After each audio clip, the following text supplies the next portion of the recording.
everybody. All this stuff lying around. Hey everybody, it's your girl Tanya and I am back. Okay, welcome back to Books and Brown Liquor. This is a where have I been, what have I been doing, and I got a book haul.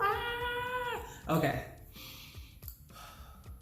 So, I know I've been MIA for a minute. I haven't done a video since August of last year. So first of all, let me catch you up with me.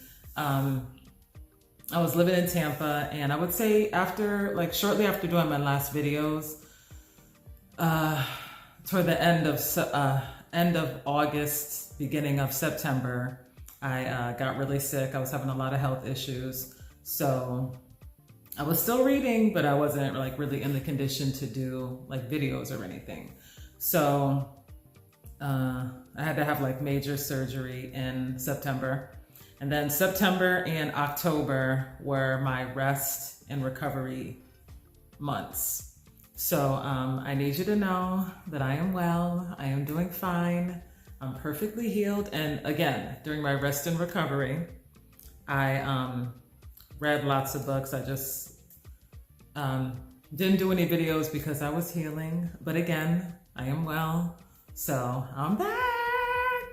So then, after taking some time off to rest and all that good stuff, I decided that it was time for me to leave Tampa, to leave Florida altogether, because having a health scare, it made me want to live closer to my family. So in the end of November, beginning of December, the end of November, I left Tampa and moved across the country. Yay! So I moved to Arizona, and so far it's really beautiful out here. So again, Florida was nice. Florida got 22 years of my life. That chapter is closed, and so far so good. The weather here is cool. I like where I live, and I'm closer to my family. And since I've been here, I've just been settling in, and I've been dying to do some videos because I've been doing lots of reading, and I'm ready to share that. So I'm back. I'll be back with all of my book wrap-ups. My monthly wrap-ups, my book reviews, and all that good stuff. So thanks for tuning in. All right, so here we go. Now that we got all the housekeeping out of the way, let's talk about these books. Since I came here, I went to the library, got a new library card here in Phoenix, and I checked out my new Barnes & Noble, and it's nice. So new state, new home, new books. So here we go. Yeah, let's get into this book haul. And I was just so ridiculous. So before leaving Tampa, I never ever showed any of my bookshelves because my books were a mess. The bookshelves were all jacked up and stuffed to capacity. So before leaving Tampa, I donated lots of my books to my local library, and actually bought some books from my local library bookstore. I went to Mojo in Tampa, which is like a used bookstore, and I got some new books that I have no business buying. So new bookshelves, new books, and this is my haul. Okay, let me tell you. So it was so hard having to part with my huge book collection. And my family, they were like, I know you ain't bringing all those books. I know you ain't bringing who ain't bringing books? Yes, I am. So anyway, I donated a lot of the stuff that I didn't want, whatever. But of course I kept my favorites. What you talking about, Willis? Of course I'm bringing my books. Anyway, so I got a book haul. I got all these books. It's too much to carry. And some of these are from the library. And then I'm gonna follow this up with my January book wrap up. Okay? So a lot of these are just from all over the place. It's too much to, Lord have mercy. I think I got 16, 20 books. I don't know. So let me just go with it. So this CJ box, I've never read anything. I was about to say never read.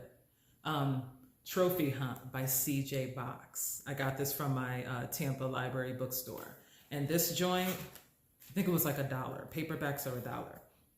This is about, okay, I'm trying to remember. This is about a serial killer in Wyoming. And it caught my attention because the victims are all men. And the bodies are found in a really ritualistic fashion. It caught my eye because whenever you hear about serial killers, why is it always women? It's always women getting killed left and right, or I don't know if I'm supposed to say that, but you know what I mean. Anyway, CJ Box, Trophy Hunt. The next one, this is a young adult called Jacoby. I think this is supposed to be like Sherlock Holmes type joint, where basically newly arrived in Fiddleham, New England, 1892, and in need of a job, Abigail Rook meets R.F. Jacoby, an investigator of the unexplained, with a keen eye for the extraordinary. So it's like, someone here says Sherlock Holmes meets Buffy the Vampire Slayer. I'm here for it. You know, I like the creepy stuff. So anyway, this one, oh my God, let me tell you. I went to the Barnes & Noble here. Yo, this is, okay, I never met a Barnes & Noble that I didn't like, but the Barnes & Noble here is dope. And I found Mongrels by Stephen Graham Jones. I've been dying to get my hands on this, especially after I read The Only Good Indians by Stephen Graham Jones. So it's about a young boy who is an outsider and his family has a secret. I guess you can tell by the cover what the secret is, right? Enough said, right? Moving on. I got this from my local bookstore, $1.50, okay? The Year of Witching. You already know, it takes place back in the day where women don't have rights. And if you rub two herbs together, you're a witch. So, you know, that type of thing. You know, the women against the patriarchy, age-old story. I know it's much more detailed than that, but that's what I remember.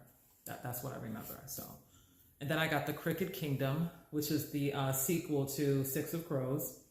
I read Six of Crows at the end of last year, and I found this at Mojo used bookstore for a discounted price, and I can't wait to get my hands on it. I like this story. And even though it's on Netflix, they kind of switched it up a little bit on Netflix. But anyway, I really like the story. I like the characters. My favorite is Jasper. He's so cute. Anyway, then I got this, You by Carolyn Kepnes.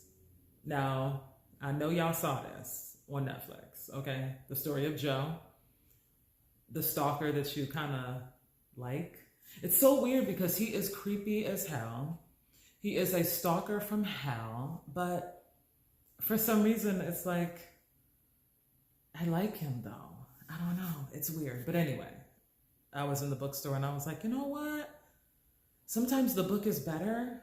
So I love the show. So I'm going to check out the book, whatever. I don't care if I read it already.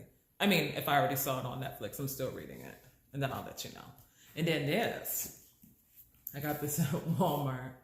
Stephen King fairy tale. This is about a boy who inherits the keys to a magical kingdom that exists in another dimension, from what I believe. You already know Stephen King fashion, and this shit is like 700 pages. 600 pages, which I guess is not bad for Stephen King. But I'm really excited. I can't wait to get into it. Yeah, so when I was moving, I was still buying books like nobody's business. And then, look what I got. Mary by Nat Cassidy. This is about a woman who is a middle-aged woman, very reserved. She keeps to herself. And then all of a sudden, she starts experiencing some weird activity and behavior. That's all I know. That's all I remember. But look at that cover. Look at that cover. That should look creepy as hell, right? Oh, I can't wait.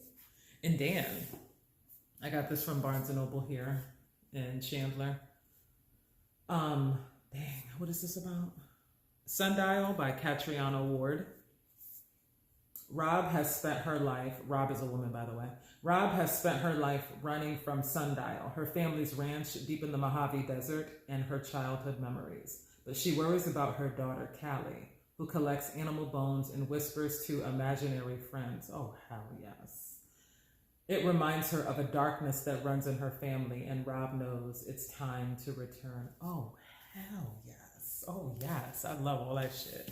And this came from the used bookstore. Sisters of a Lost Nation by Nick Medina. Sisters of a Lost Nation by Nick Medina, my bad. What is this about? Women vanish. No. A young Native girl's hunt for answers about the women mysteriously disappearing from her tribe's reservation leads her to delve into the myths and stories of her people, all while being haunted herself in this atmosphere and stunningly poignant debut. Women may vanish, legends may be forgotten, but she will always remember. Okay. I'm here for it. Oh, I love it. And I got another pile. Now this one, oh my goodness. The Fifth Season by N.K. Jemisin. Now this is part of my book haul, but I'm gonna tell you right now, I already read it. I literally just finished this a couple of days ago. Okay, what is this about? It's so hard to explain what this is about because this book is so complex. This author is amazing. I understand why this book has 5 stars because, okay. It follows the stories of, okay, I'm sorry. I'm gonna do my book review on this book after because I'm like on pins and needles. This book was so good. Okay, 3 women. There are 3 main characters that we're following in this story.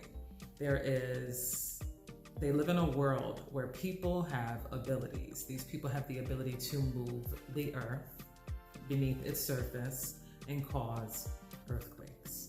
That is what is known as the 5th season. The 5th season is when the world comes to an end.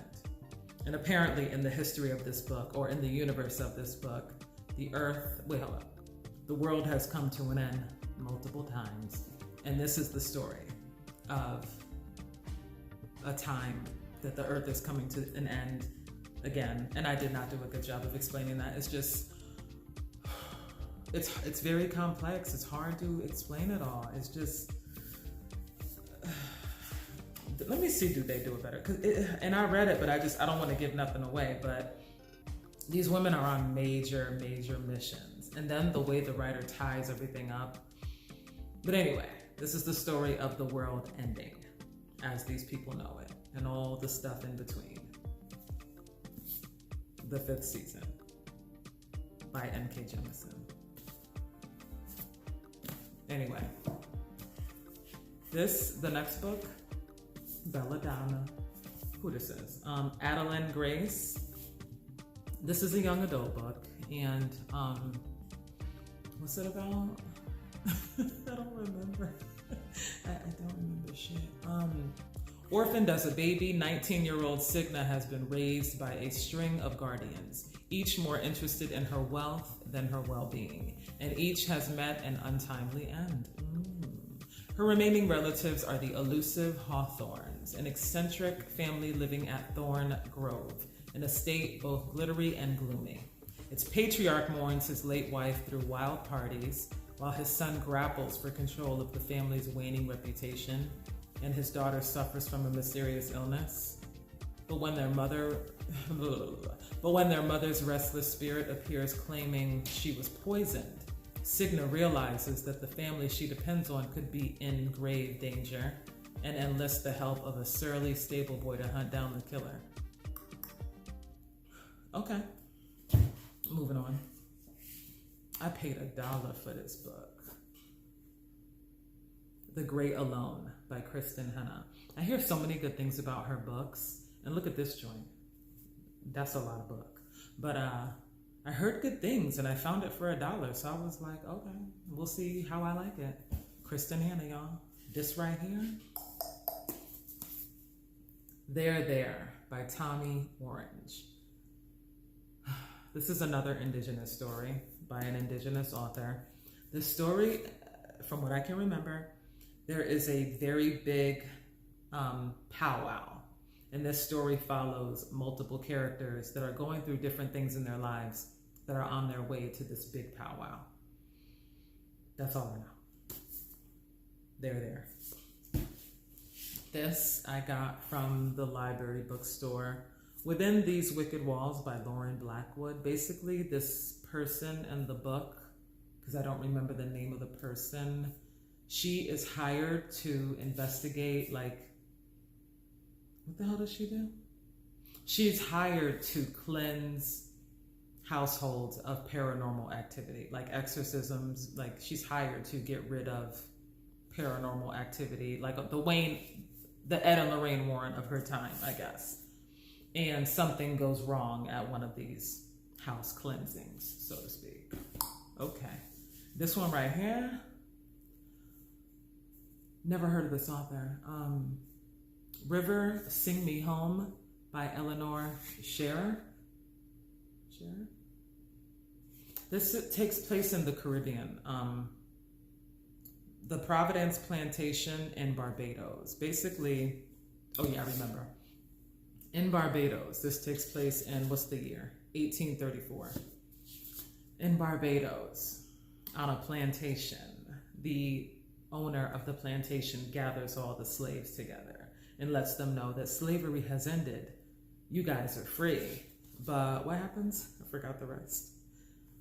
That's bullshit. That's right. They're no longer slaves, but they are his apprentices, which is like slavery by another name, basically. An apprentice don't get paid, okay? So no one can leave. They must work for him for another 6 years. Freedom is just another name for the life they have always lived. So Rachel runs. Freedom is just another name. Now that ain't freedom. Anyway, she runs, and basically she leaves this plantation because she is trying to find her children who have been sold off prior. Oh God. So you already know that it's going to entail a lot of suffering. Okay.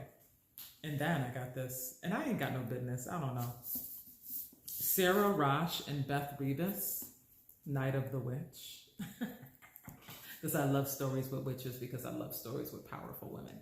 This is a story about a woman who is a witch, and she's being hunted by a witch hunter. And I think things get romantic, from what I understand. I don't know. I just saw witch in the title, and I was like, okay. Oh yeah, it says a witch should never fall for her hunter. So we'll see how it goes. And then this book everybody's talking about. Divine Rivals by Rebecca. I fell for it. Okay, I fell for it. I usually don't do TikTok books, but fuck it. I have no idea what it's about because I forgot. After centuries of sleep, the guards are warring again. The 18-year-old Iris Winnow just wants to hold her family together. Her mother is suffering from addiction. Her brother is missing from the front lines. Her best bet is to win the columnist position at the Oath Gazette. To combat her worries, Iris writes letters to her brother and slips them beneath her wardrobe door, where they vanish into the hands of Roman Kit, her cold and handsome rival at the paper. When he anonymously writes Iris back, the two of them forge a connection that will follow Iris all the way to the front lines of battle for her brother, the fate of mankind and love. Okay. Yeah, all right, whatever. I'm here for it. And then, these are from the library.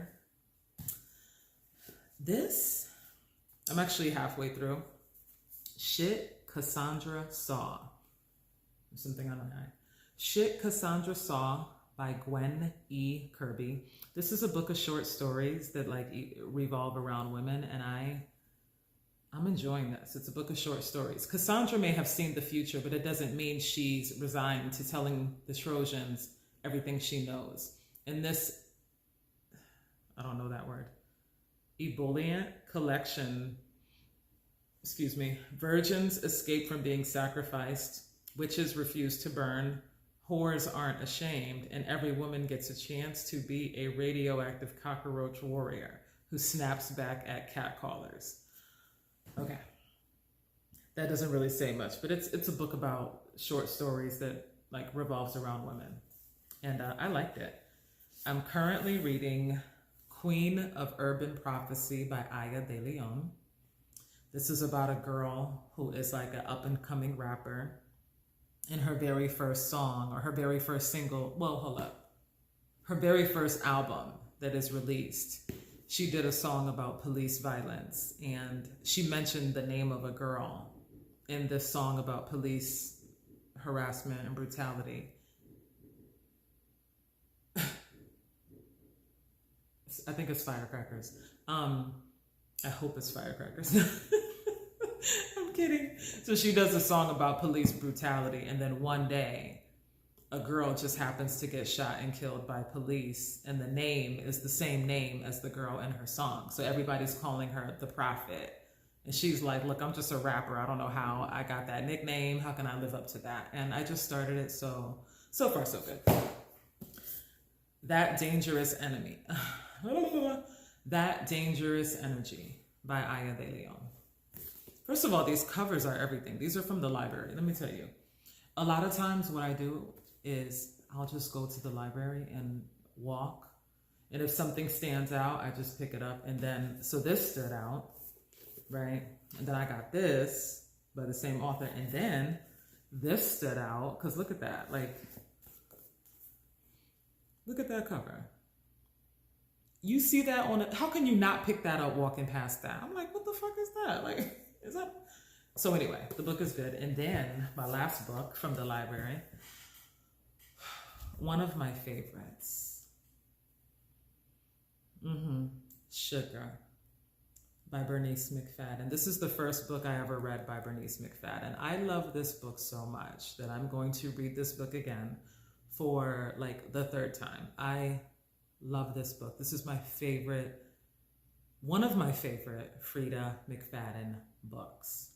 Let's talk about Sugar. Sugar is a character. This takes place in 1940s. Is it 1940s? 50s. 1950s South. I want to say like Arkansas. 1950s Arkansas. So you know, like this is a story of a black woman in 1950s Arkansas. So you know what that means. So this is a small town that's like, I think predominantly black. And Sugar comes to town and she is not liked. She is not liked at all because Sugar is what you call a working woman. So you know, all the judgment and speculation that comes along with being a working woman or a woman of the night. So the women are like, oh, hell no, we got to get her out of our town. So no one likes her off the bat. No one likes her, but that's how she makes her money. That is how she makes her living. And then she develops this really beautiful friendship with her next door neighbor who is like old enough to be her mom. It reminds me of like The Color Purple meets The Women of Brewster Place. But whenever I see this book, I cannot resist. I love this story so much. I love this story so much. So if you haven't read Sugar by Bernice McFadden, I think you should check it out. And the sequel is called This Bitter Earth. So the story that starts is tied up nicely in This Bitter Earth. So anyway, that concludes my book haul. I know that like it's Black History Month and people always be like, these are my book recommendations for Black History Month. I read Black authors all year long, so I read a little bit of everything all year long, but if it's Black History Month, pick your favorite Black author and read them. I don't know what else to tell you. Read books anyway. Shit. But I'm just one of those people that feels like I don't wait till Black History Month to read Black authors. But if that's what motivates you to pick up a book by a Black author, then by all means, read some books by Black authors. I don't care if it's Donald Goins or Quan. Just read books. Shit. Anyway, Thank you for watching. I wish you all good reading, but I do hope that you read some wonderful books in the month of February. Okay, so I will be back with my book wrap up for January. And thank you all for watching. I wish you good reading. Bye.